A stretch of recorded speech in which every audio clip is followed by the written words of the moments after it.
welcome everybody. It's delighted as always to see you all joining us. This is another session from the CPD Standards Office, another one of our open webinars, and we are absolutely thrilled to be sharing the next hour with you, discussing trust and understanding trust and building trust with clients. So for those of you that haven't met me before, my name is Amanda Rosewarne.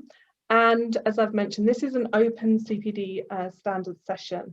So what I'm going to do is just walk you through the kind of overall structure and what we recommend and how we work together through these sessions.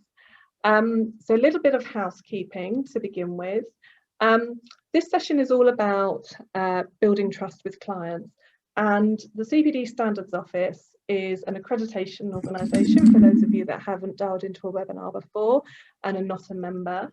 And we accredit all sorts of training, whether that's online training, face-to-face, coaching, anything that is qualified as CPD.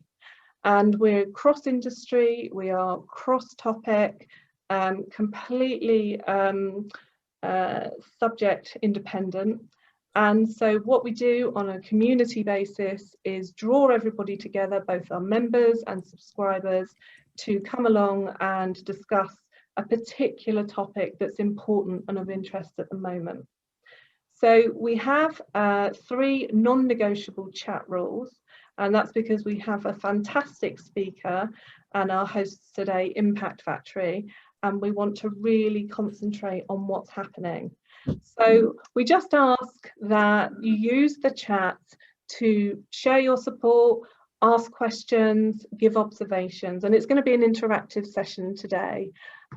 We do ask that you don't promote or sort of sell on the chat, and that we do ask if anybody's got something that they're not quite feeling they're up to speed or isn't meeting their expectations, then just to email me directly. We want to keep the chat really, really on point. So what I'd like to do just before we get started is to run a couple of polls on how we are looking at our membership today and who is joining us. Now, I haven't run polls for a while, so you're going to have to bear with me. I think I need to come out of stop share. Excuse me. And so the first poll I'm going to run for all of our members is, are you a CPDSO member? So I give you a couple more seconds to answer that, and then have a look at results. So 5, 4, 3, 2, 1.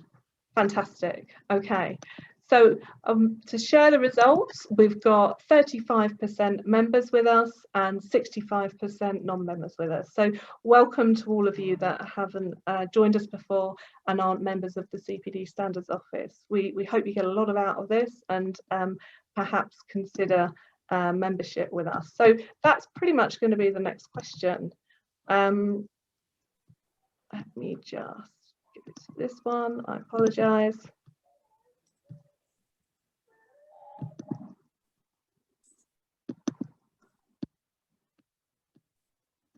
So sorry, the polling technology doesn't seem to be holding up. So I'm going to just introduce our members, and Michelle's just running this poll now. So if you're not a member, are you thinking of joining?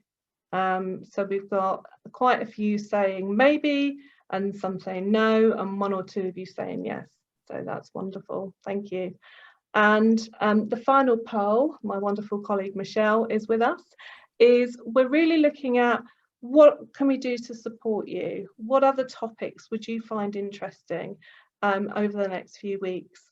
And so what we do, for those of you that haven't joined us before, is we run webinars that are really focused on helping trainers, coaches and online educators exceed in what they do. And at the moment, the world, as we all know, has changed. We know that, you know, most of everything we're doing is online, and things have changed dramatically in terms of what you as trainers and coaches and online educators need to be.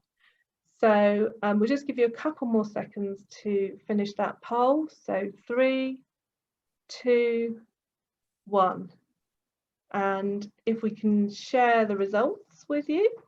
So as you'll see, we've got quite a mixed bag here, but certainly one of the most popular ones is building your training business by increasing leads. But that's been a multiple choice there. So coming in on close seconds are returning to face-to-face safely and Zooms and Teams. So we will be running webinars around those topics. So as I said, I'm delighted to welcome Impact Factory to be sharing their words of wisdom with us today. This session is going to be recorded and it is going to be uploaded onto YouTube. So for purposes of GDPR, if I can ask you to switch off your cameras for the time being and go on to mute, then what we can do is, as we run the session and it becomes interactive, if you choose to ask a question and you choose to put your camera and your microphone on, that's absolutely fine. We can't wait to hear from you, but do be aware that it is being uploaded to YouTube afterwards. So with no further ado, I would like to introduce Catherine and Jo Ellen from the Impact Factory to talk to us about how we build trust with clients today. Thank you so much, Amanda. Was very pleased to have been asked. I've been a member, Impact Factory has been a member of CPDSO, I think since 2017, so not all that long, but we've really benefited from our membership. The organization is 30 years old. Catherine, my colleague, has been one of our longest serving trainers and is probably one of our best representatives around leadership and client relationships. That's very kind of you. It's true. It's why I asked you to join me today. We've been, well, we call it the Corona Coaster, and we suspect that a lot of you have been on the Corona Coaster too, these past sort of nearly 18 months. And we will be talking about, in a sense, how we survived through the trust that we have built with our clients. It came to fruition this past year. But also, like many of you, I imagine, I'm being quite open and honest about this, is we fell off a cliff. The Corona Coaster just went, and by May of last year, we were at probably, I would say, 5% of where we were pre-pandemic.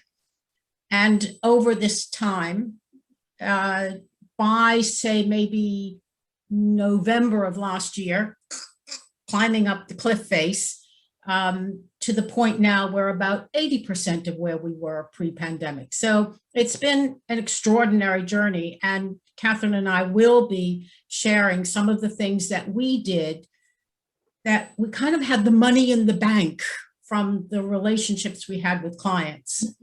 I don't know, before I get into the next step, anything you want to add to that, Catherine, before we go into that? I was just going to introduce myself. So I'm a trainer at Impact Factory. I've worked there for about 16 years. Right.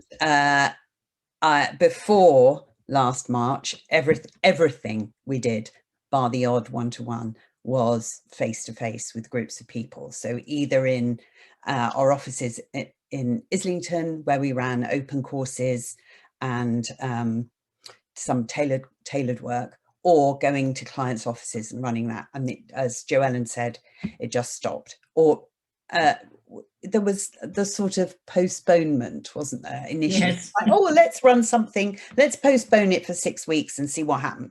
Definitely it'll be fine. It'll be fine by May.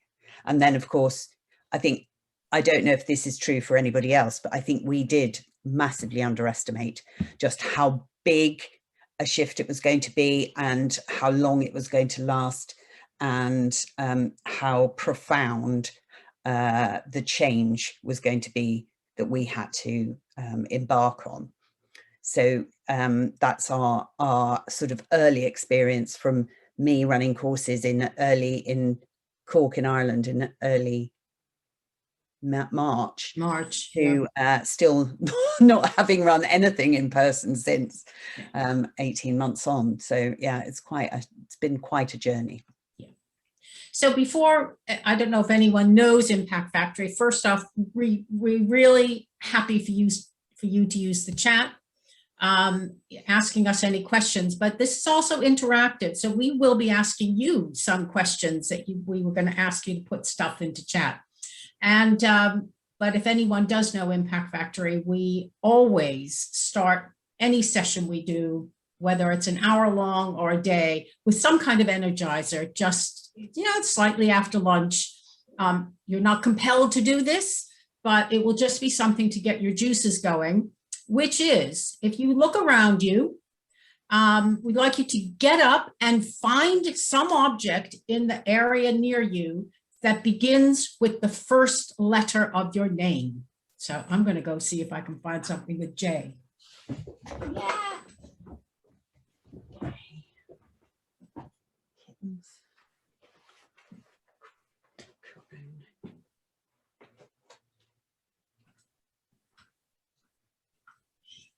J is really hard.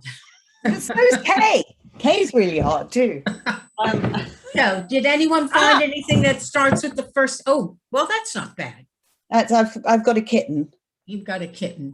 I have J is really hard. So I've got a lot of books though. So I have a book of essays by James Baldwin. So I'm counting that as a J. So we've got a few. Tracy, what did you have? You're on mute. You're on mute. The words of the century. Sorry. Andrina's got an automatically mutes you. I didn't realize. I really struggled. So mine's a tenuous link as well for a table mat. Oh, that's good. That's good. Fiona. Fly spray. Oh, right. Claire. Classic. You're on mute. Candle. Candle. Okay. Jessica, what have you got? Jar. J is Jar. We've got a lamp for Lucy, a remote control from Richard. Great, thank you. We like to do things like this, particularly on the remote arena, just because we are so glued to our seats and our screens that getting up and just moving even for a couple of seconds helps. So part of what our ethos at Impact Factory is looking at small changes for a big impact. That's our sort of fundamental kind of ethos.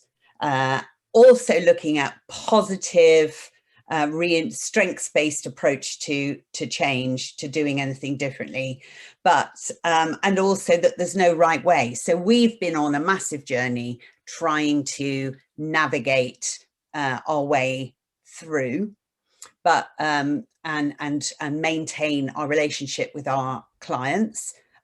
Maybe bring in some new ones, all of that. But I would say we've made loads of mistakes along the way, and we're not saying that ours is the only way of doing it. But we're just going to share some of the experiences that we've had and get everyone to think about, is there anything else we could do? And whenever I'm training, I'm always struck by when I talk about things, I think, oh yes, I should do more of that myself. So with all modesty, trying to think about sharing our ideas and thoughts with you, but also if anyone's got any fantastic ideas or thoughts, stick them in the chat and we can share those too. Yeah. What happened? We are going to kind of use the framework of the last year, 14, 18 months as a survival, basically. That cliche, we're all in the same boat. Well, we're not. We're in the same storm, but we're definitely not in the same boat. And our feeling is that everything has been very individual. It's been individual for us and individual for our clients. However, when I said that there was money in the bank, it's how we built this trust over years that we could then anticipate what was going to happen. We were, I'm so grateful and honored that we've had people like Catherine, our trainers. We have 24 trainers. And we saw the handwriting on the wall. And actually, if anyone's been to Impact Factory, we can actually write on our walls. So before lockdown, before we even, there was just the whisper of lockdown, all the trainers, even someone who was just going on maternity leave with her baby, came in and we brainstormed what we thought our clients would need. And that kind of leads me into what we are using as the framework of today. And Catherine's going to share that in a moment, which is the relationship we had with clients, anticipating what they might need because we knew them very well. Now, we're expecting that most of you will have seen this, but perhaps in our talking and unpicking it, won't have necessarily the context with which we have built our relationships with clients. So over to you, Catherine. So the other thing to say is that unlike, I think, most traditional webinars, we're very low tech at Impact Factory, and we don't really like using slides. So this is a kind of, we'll share this formula with you. Some of you may have seen it already. It's based on a book called The Trusted Advisor. I'll just make sure, oh God, I hope this is, yeah, excellent. So I don't know if anyone's heard of The Trusted Advisor, but it's a book by David Maister, and he analysed and asked the question, what builds trust? And he asked it of thousands of people who work in corporate environments, but also in lots of different workplaces. And then he sort of drilled it down into a very simple and simplified equation. So we're going to use this as a framework for what we're going to focus on. So you may have seen this already, but the first element that he talks about is credibility. What are your credentials that you have with your clients already, or potential clients or new clients? And by credibility, he means expertise and experience.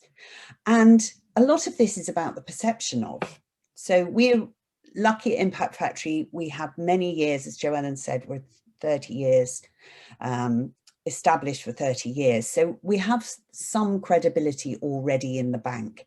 And me, as a trainer who's worked at Impact Factory for many years, I also can reference previous courses and previous clients and my experience and expertise. But when I was a new trainer, it was quite challenging doing that because I didn't feel like I had any credibility. So I had to sort of use Impact Factory's credibility and try and frame it in a way that sort of landed. Then, of course, we also tend to trust people who are reliable. We like our clients to be predictable.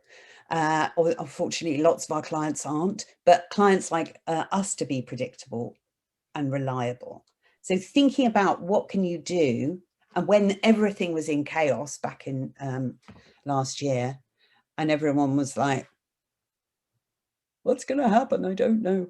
How can you maintain a sense of predictability, a sense of calm, and doing things regularly, connecting with people regularly, or doing what you say you're going to do?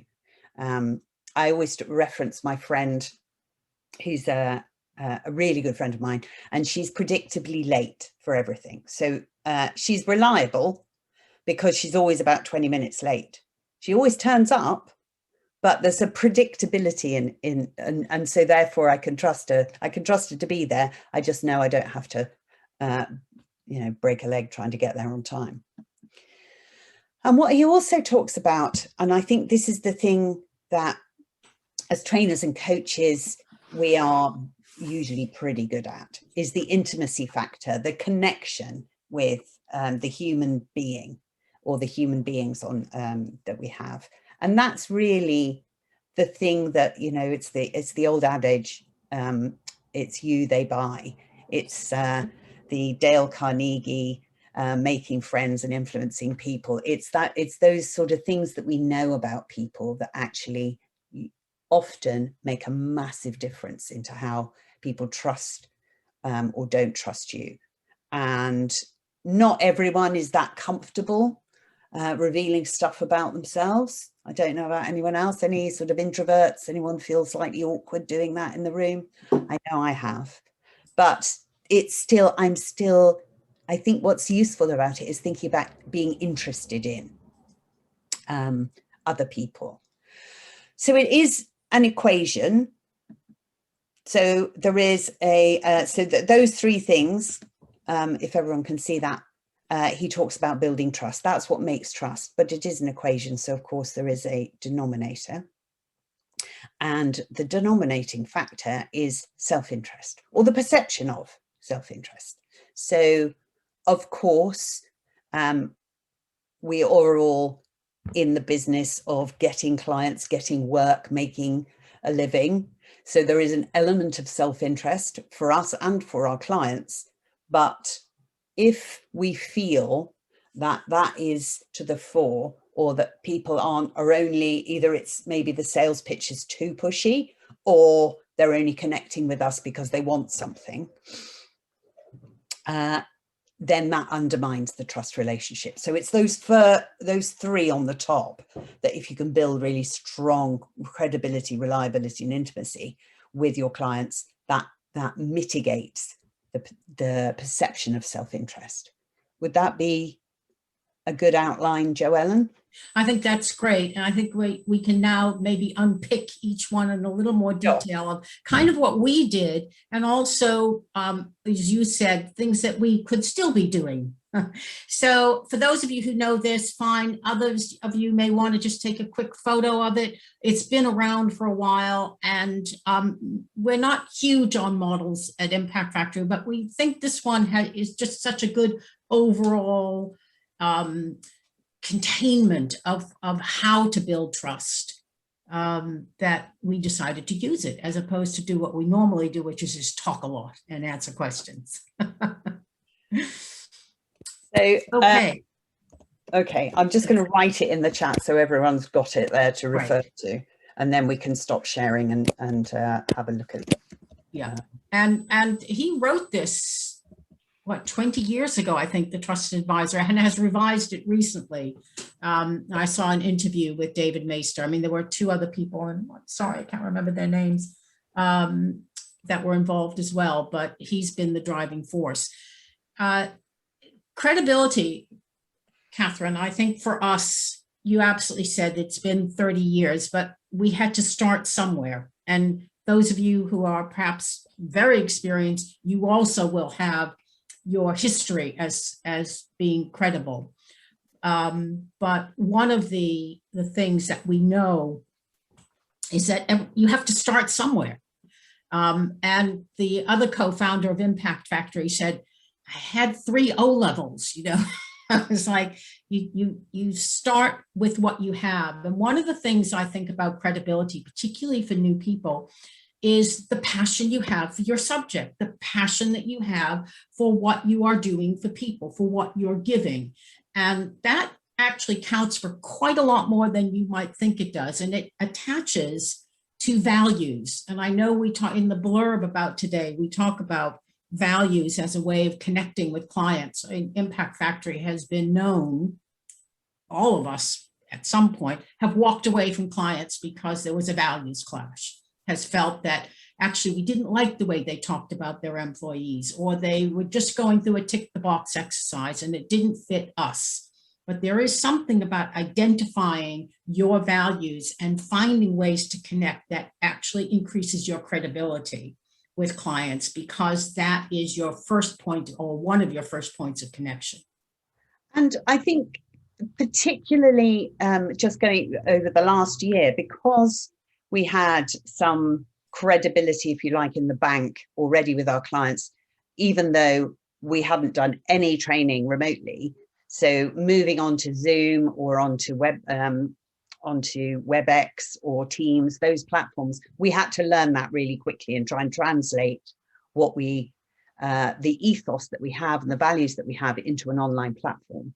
But I think referencing the experience that we had before enabled us to talk with some kind of honesty about, let's give it a go and see what it looks like. Let's run some workshops. Let's try it out. Let's see. And I think as Jo Ellen over the last year we've always run sort of tasters, as a way of people getting to know us, and doing that in person.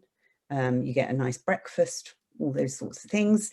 But we started doing them regularly online, and that generosity, I think the thing that I would learnt is that actually being generous with your time, and being open and honest about what you can and can't do is a really good way of building trust when times are difficult. So it's keeping those connections, even if the budget's been cut, even if they don't have any money right now, even if they're too busy trying to keep their heads above water. I'm talking about the clients, but all of us.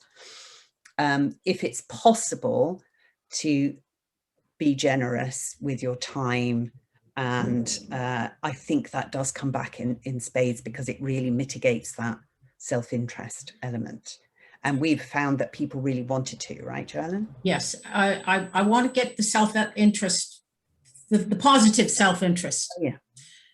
About this, about giving away lots of free stuff. I mean, at the beginning, we were running 2 tasters a week, or 2 places where people could hang out for a week, and then it went to sort of once a week, and now it's once or twice a month.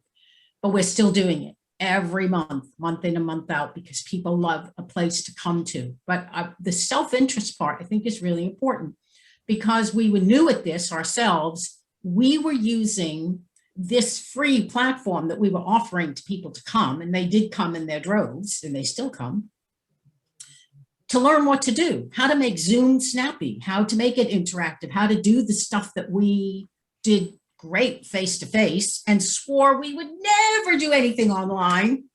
Oh, words to come back to haunt us. That actually we used it as our own rehearsals in a way.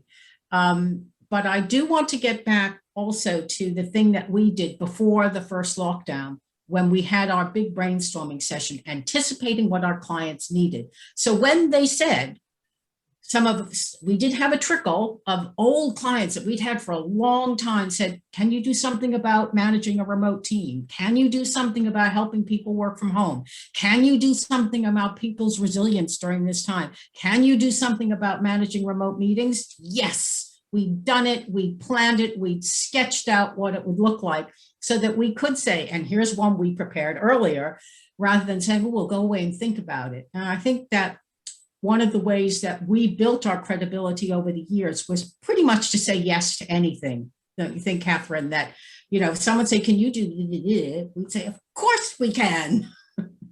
Yeah. And then I think that's also what everybody has had to do. We've had to be really adaptable. We've had to be flexible. We've had to let go of our my old training kind of life, and some of it has worked really well. Some of it, I think we've learned masses of certainly over the first 6 months. But things like we had to let go of the fact that we did 1 day or 2 days of training. Those kind of things, those old kind of tropes are just gone, because people would want, oh, we need 2 hours, or we need 3 minutes. So those things have been really, really useful, actually, of the old dogs, new tricks kind of scenario. We've all had to do it, and actually to take the courage to try something, and then it not go okay is fine. It's much better just do something. And I think that's helped us be creative and be supportive of each other as well. Someone would learn something, some trick, someone about Zoom, and they'd share it with everybody else. So that's really helpful. I think if we're thinking about, sorry, I'm just looking at some of the chat. If we're thinking about how do we build our credentials, it's sort of useful to think, if anyone's got any really good ways that they've found to demonstrate their experience, their knowledge, maybe when they don't have all of it, all their ducks in a row already, just write it in the chat, what are your best tips for doing that? I think using examples, dropping examples in of work where we've worked or clients that we've worked with, even if it wasn't me particularly, obviously, ideally, it's you they buy. So if you've got experience of running that course similar to that, or working with a client similar to that, that's fantastic. But if you're new or new to that role, or you haven't worked in that area, what else can you draw on that's similar that you can use as an example? So for example, I always recommend new trainers use Impact Factory and Impact Factory's experience as a way of credentializing if they're talking to clients. So they might say, you know, Impact Factory's worked with Coca-Cola, ING, these big brands, if that's what a big brand that they're talking to, or if it's a media client, they'll talk about the media clients that we've worked with. So it's that thing about being really flexible about what the client, what's going to land well with the client. And that's no different now. It's also, we've have to learn to be flexible about the platforms that people have wanted as well. I think that also one of the things, again, if you're new or you're young and you don't have the years of experience, knowledge of the business that you're talking to, knowledge of them. I know that sounds so fundamental, but when most of our trainers come from the acting background or psychotherapy, psychology, or a mixture of both, that's what we look for. We would love them to have some kind of business nous. Not everybody does. So it's like, read the newspapers, look at the news, see what's going on, because that actually is the thing that if you can't say, and we worked for Google and Microsoft and this one and that one, which we have, it is around, I saw that there was an article about you in the FT, or we've noticed this that came up in Twitter, so that there is something about you've taken the time to pay attention to what is going on in their field. And so that helps credentials too. I'm just wondering, Catherine, I really like Heather's comment, and I'm wondering if we could skip to intimacy and go back to reliability, because I think it is, for us, it's probably the bulk of the formula is absolutely, Heather, you say, surely human connection could account for building trust. We do absolutely believe that in the equation, it's called intimacy. Human connection is absolutely what makes it happen. Catherine said before about it's you they buy. My father started as an actor, but he when he became a responsible adult, he became first a used car salesman, then a car salesman, then he sold trucks. And when we were really little, we used to help him and go to his showroom and stuff like that. And he used to say, find that common ground, make those connections, find the common ground. And he would always, whatever dealership he went to, he would bring his clientele with him because they wanted him. It didn't matter whether it was this showroom for Ford or that one or whatever it was, they wanted Sid. And we get the same thing. Clients, some of our clients move and they bring us with them. But intimacy, it would be wonderful to hear if you've had this experience, because our experience over this past 14 to 18 months is that people have been more willing than ever in 30 years to talk about the things that are really important to them. And it's been moving. We've done it ourselves. We've opened up in ways that we didn't necessarily with clients, and it's formed much stronger bonds than the good bonds that we had before. It's fantastic, isn't it? Because I mean, it's not fantastic, it's horrendous. I don't know what I was thinking. But in terms of what do I say? What do I talk about? What do I ask people?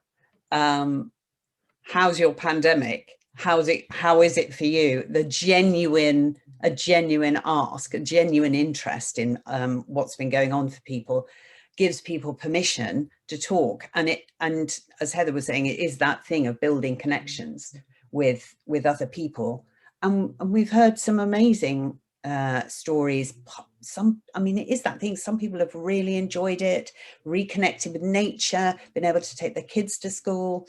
Some people have hated it, had horrible traumatic experiences, and giving people permission to talk and to share their experience, I think, is an incredibly valuable thing, whether it's just you talking to your clients or whether it's in a discussion group, has been revelatory, actually. I think it's been, I'm fine is no longer the answer to how are you in the British consciousness.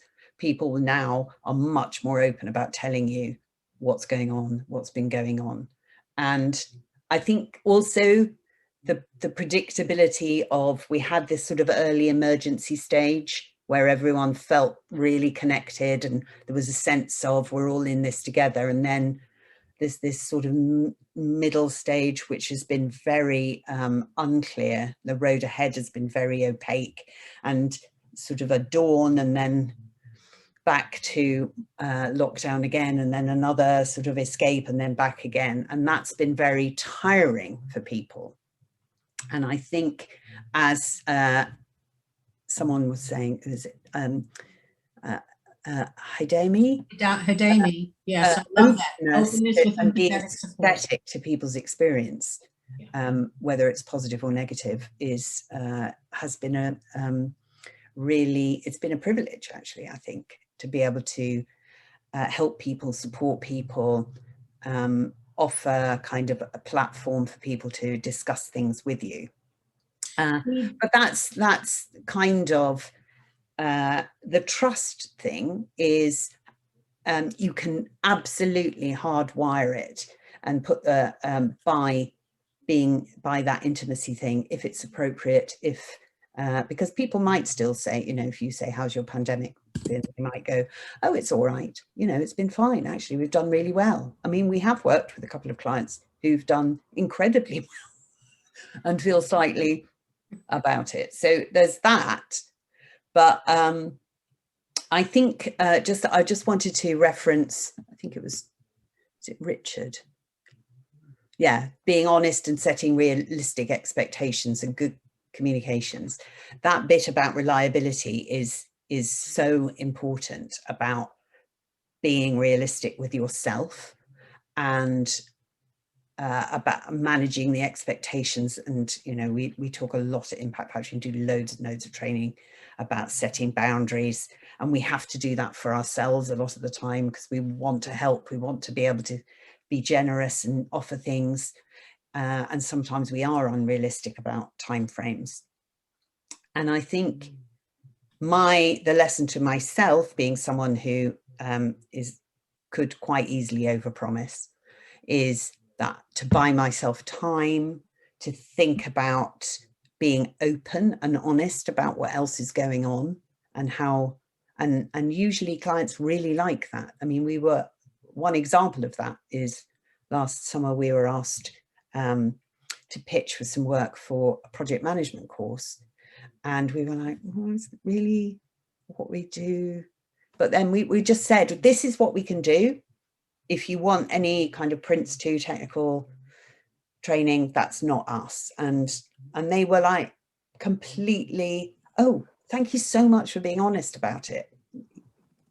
Because it would be very easy to just sort of, oh yeah, we can totally do that. It's totally fine. And that's when you get found out. And in terms of, I would rather not be involved in any training where we were doing that because it feels so awkward.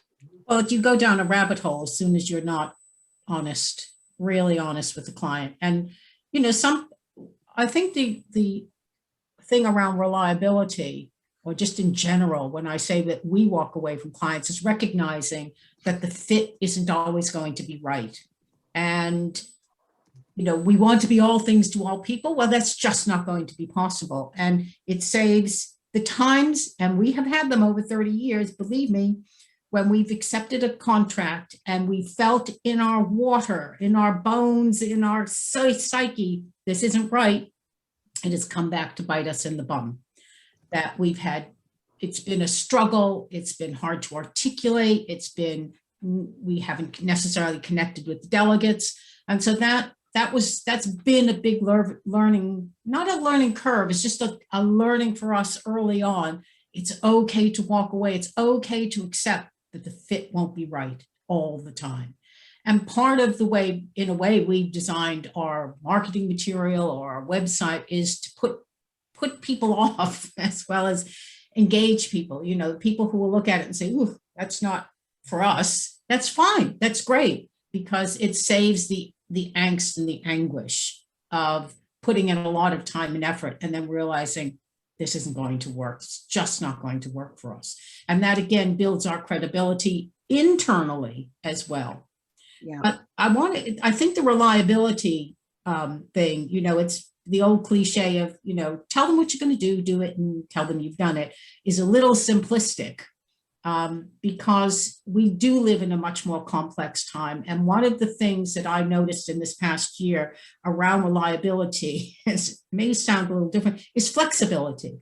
We've had to be far more flexible with dates, with numbers, with any number of things than we have before. Yeah, it's forced us to be a lot more open to doing things in a way that probably we wouldn't have done otherwise, and way out of our comfort zone. But I think where we have tried to build trust and be honest, and it is, well, you can have 30 people on this 2-hour session, but we need to narrow the focus. We have had to be a lot more kind of open about the conversations with the client about what the downside of that, what the upside is, what their budget is, and we can do this and we can flex it, but being realistic about it as well. One of the things I think that has helped, I mean, there's been things that have gone wrong. I mean, really? There's been when I write my book, it'll be when training goes wrong, and it's nearly always because we didn't have those open and honest conversations right at the start. So there's something happened or something that we didn't know about, and that's why they're trying to do a training or trying to get us to fix people, or trying to they've got some, you just need to kind of dig a bit deeper if it smells a bit fishy. That's my advice to myself, which I'm still. Yes, it is. It's interesting. Again, in the blurb about this is getting under the skin of your clients, and it is around asking the questions. And sometimes when clients it feels as though they're in a bit of a rush, that we'll accept that rush rather than slowing things down and saying, wait, before we end this, you know, there's a couple of things, just want to be clear about, why are you doing this training right now? Has there been a trigger for that? Has there been some reason why you feel this is appropriate now? And do that forensic so that the fishy smell goes away, or it's confirmed that actually maybe there's another agenda. I remember doing a training where most of the people left before lunch. And it was a nightmare. And I said, never going back to that client again.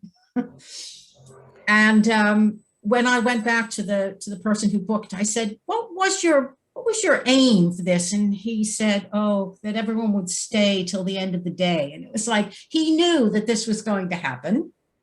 And he never was upfront about this being a really difficult group. And, you know, I was cowering with another trainer in the loo in the breaks going, what are we doing? What are we doing wrong? They're just leaving. And apparently that's what they did all the time. So it's just interesting around that reliability is doing the forensics and taking the time to do the forensics. And I suppose so it is about managing expectations. It is about setting boundaries. It is about recognizing what you can and can't do. But this year has shown us that actually we have the opportunity to do more and differently. And whatever happens in terms of the future for Impact Factory or for anyone else, it's the dial has shifted massively in terms of how people view training support, how L&D, how HR view it. I mean, it's enabled us, for example, to run workshops where people dial in from Asia rather than flying anywhere. So we have had some people who said that I feel more connected to my team than I've ever done, because everyone's been part of the same experience on the courses, and we've not been able to do that before. Yeah, I mean, that was something I very rarely run training anymore. I work with my lovely people to enable them and learn from them. But there was a client who wanted an American trainer. So, okay, there were two of us in the company. Well, there are a couple of North Americans and two Americans, two Canadians, two Americans. So it was one Canadian and me. But we had people from the East Coast of America, the West Coast of America, someone from Dubai, all the European people, and they had the same experience, that we could come together. And that built our credibility, because we worked out the hours and made it work, and were able to, I had to stay up late, and I'm a lark. So it's like, ooh, I have to be up for 9 o'clock to take care of the people in Seattle. But there has been a lot of flexibility. I do want to get back to the intimacy question, just because one of the things that we did very, very early on was contact our clients. And it's the advice we give now, not to talk about training, to check in with them, to see how they were, to see if there was anything we could do for free, that they just want to hang out with us. That helped our sense of not just generosity, but our connectedness, because we really do care about our clients. I think it's also a sense of being useful. Yeah. Yes. And when certainly in the first lockdown, when no one was doing anything, it was sort of felt like we needed to be useful in some way. And I think so there was a bit of kind of, let's just do something. Let's just see how. Back to self-interest. Yes. And that was very helpful for us as well, as because that's why we're in this game, right? I just wonder, because we've. If I'm aware that we have 10 minutes left. Any questions that they would like to ask us, because we've talked quite a lot already. So Catherine and I are really good talkers. We could just deep. So. So if You've anyone's been wonderful. You've been wonderful, Joellen and Catherine. It's been fascinating to sort of sit and listen to your conversations and perspectives on, just I love the question, how's your pandemic, but looking at how you create that intimacy and sort of building out that trust with anybody that you connect with. There's been lots of sort of supporting comments in the chat, but I think you've checked into a couple of those already. So I'm just going to sort of ask, has anybody else got any other particular comments or questions that they would like to ask or state at this stage? I mean, I hate to interrupt, because I'm just really enjoying the discussion. Yes, Richard again. Richard, you've been great. Thank you. I love being useful. How can we be useful? We really,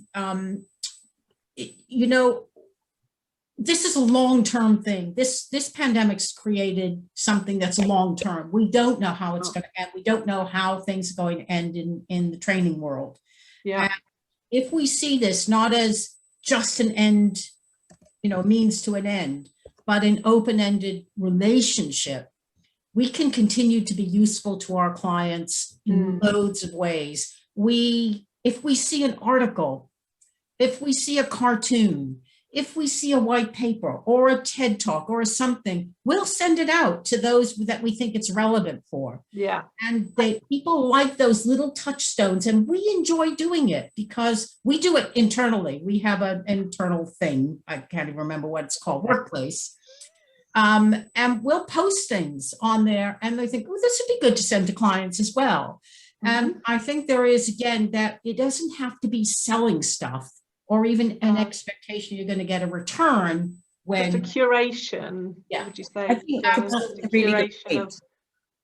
Sorry, Amanda. I was just No. I was just reminded actually of one article from, I think it was the Harvard Business Review, about when they were talking about this sort of term languishing coming out of the pandemic, the sort of tiredness and the sort of that people. That was New York Times as well, did a New long York Times maybe. New York Times. About that actually people are, it's not kind of, yay, we're finished, it's okay now, I've had the jab, brilliant, because everyone, it takes its toll.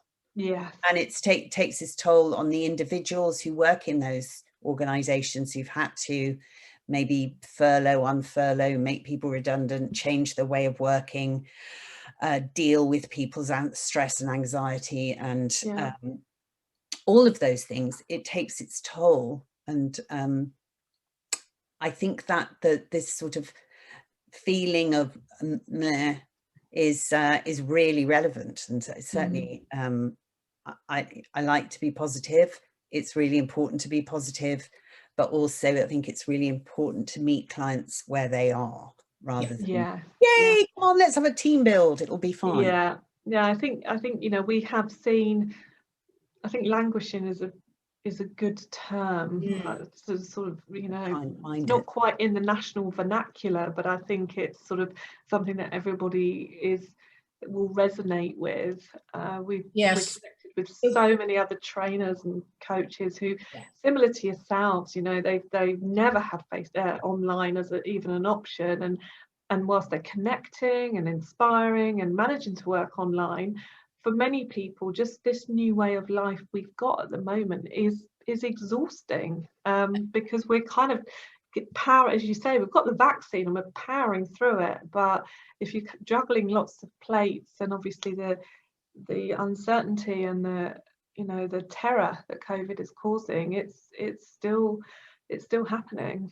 Well, Amanda, I think what we learned relatively early on was how exhausting training online is. We have managed to make it exciting and interactive and fun, but oh boy. And we made the mistake, and I don't know if anyone else out there did. Oh yes, thank you. That's the New York Times article on languishing that Catherine's put in the chat. But we made, well, we didn't know it was a mistake, but we did the discounting. If you did having it online, we did our prices. Some people have tried that. Change that because we realized that our trainers were being paid less for doing more. Like, that's crazy. And now if we can, we will charge more for online training than face-to-face, because that's harder work. That's much, I mean, that's also about what, just checking in with, you know, once we were incredibly generous, but you also realize that you also have to put food on the table, right? So self-interest, giving away everything for nothing. I think that's also an open, honest conversation to have. We've had lots and lots of postponements of changes and things, of people kind of going, oh, sorry, we wanted to do that. Can we change it? And that's really, really hard. It's always hard to navigate as a trainer and coach, changes to scheduling, because it's your business. And that's, I think, still a really, it's been a very difficult thing.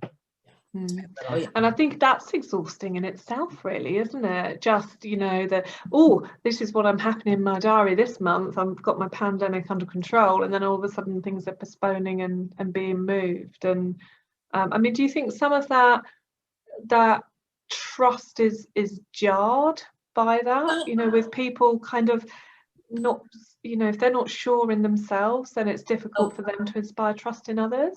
I think that there's something really, one of the things with a client who was absolutely adamant, totally adamant, we're only doing face-to-face, so postpone. And finally, the client handler, Tina, or most, who's been with us the longest time, just finally in exasperation says, just trust us. You've known us for years and years. We've been working with you for years and years. Do one training, trust us, see how it works. If it doesn't work, we'll wait to do face-to-face. They did 1 day, or not even a day. I think they did half a day of training. Loved it. So happy now they don't have to fly people because they're a European client. Don't have to fly us over there. Don't have to fly their people all around. And they were a convert, but part of it was being bold about saying, trust us. Just have a go. Trust us and see what happens. Yeah, that's a strong message, I think, especially for people that you've known for a long time. I think it is. And I mean, you know, some clients are very old school, and some are very self-interested themselves, and will push and push and push and try and get more and more and more and more and more for less and less, and you want to help them. So there is that sort of balancing act of making sure that you do push back, but in a positive way, and you can still be open, you can still make strong bonds, but I think having the courage to be honest and open, and also recognize that you have skills, you have experience, you have the credentials, and that's your power, and it's worth saying it. I think sometimes, I don't know if anyone else has felt this, but sometimes I'm not very good at naming the credentials. It feels slightly awkward, and I've had your personal credentials, you mean? Yeah, personal, and sometimes it sort of feels like, you know, the tall poppy thing.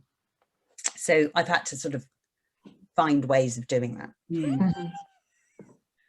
So when I was, or the when I did. And I suppose it is that difficult part, isn't it, of just appearing online in in the way that you are now, and introducing yourself and making sure that you're coming over with credence and with authority, but not in a way that's overriding or dominating what the actual topic of today is about. I think that's something that I've certainly got the impression of for a lot of trainers and coaches, is that difficult navigation to begin with. Yeah, I think and it can start before you say hello on Zoom, right? So it can start in the previous conversations, in the sending people, as Ellen said, in connecting with social media. All of those things are incredibly helpful at sort of building, getting a sense, I mean, all the ways that we can now, finding out what someone's interests might be, or what they're about. I mean, but also just quickly, because I see the clock ticking down, is we're looking at people's homes now. So, you know, the cats walk across the laptops, children rush in, the spouse walks by, you know, and we can, again, take those rather than being embarrassed about them. I don't know anyone anymore who's embarrassed about it. You just accept it. Oh, and you wave to the partner, and and you ask the dog's name. When the pet arrives. When the first cat arrives, it's always a kind of wee. Exactly. Or somebody's got a naughty new puppy under the desk shredding things, you know. You're hearing all these strange noises, but you know it's just part of what everybody's is doing at the moment, isn't it? And I think it's a great leveler. I just want to thank, there's some lovely comments in chat, and thank you so much, this lovely audience. We really appreciate your feedback. It goes so quickly, an hour just shoot. I know. And Demi, there's very pretty flowers on your picture. Well, thank you ever so much, Joellen and Catherine. It's been a really, as I said, it's been a really insightful hour, and I think, you know, just listening to the two of you talk through, you know, the equation, and looking at, you know, how we can share these stories and share these different perspectives to galvanize trust in this kind of new world that we're facing, I think has been really, really useful. Thank you. Thank you. So if anybody would like to connect with you both, then certainly either do it directly through Impact Factory, or by all means drop us a line and we can revert you to Catherine and Joellen's team. And thank on LinkedIn, you know. All the social channels, they're all there. So, and everybody, thank you for joining us this afternoon. It's always a great pleasure and an honour to see so many different people dialing in from so many different parts of the globe. We talked about languishing, and as I've mentioned on a few other, Zooms and webinars previously, and as we've mentioned today, online webinar training and discussions, the fatigue is real. So switch off and go and make yourself a cup of tea, or at the very least go and stand outside for a couple of minutes. The sunshine, I don't know where everyone is. I know the sunshine's sun's out, it's shining not raining here. anymore. It's just, I always sort of say, it's as important for trainers and coaches and educators and people that are on these sessions at the moment to do their own CPD, to have listened to this and actually go and take some reflection time now, as it is to educate and empower the lives of others. So I would very much urge you, I'm going to do it, hands up, to come out of this and actually go and have a good think and think about how we can embody some of those insights we've seen today into our daily practice in some form or another. So a warm thank you again, Joellen and Catherine. Thank you, Amanda, for inviting us. Absolute pleasure, and we'll see you all again soon for another CPD Standards webinar. And Joellen and Catherine, I'm sure we'll be in touch soon. Thanks.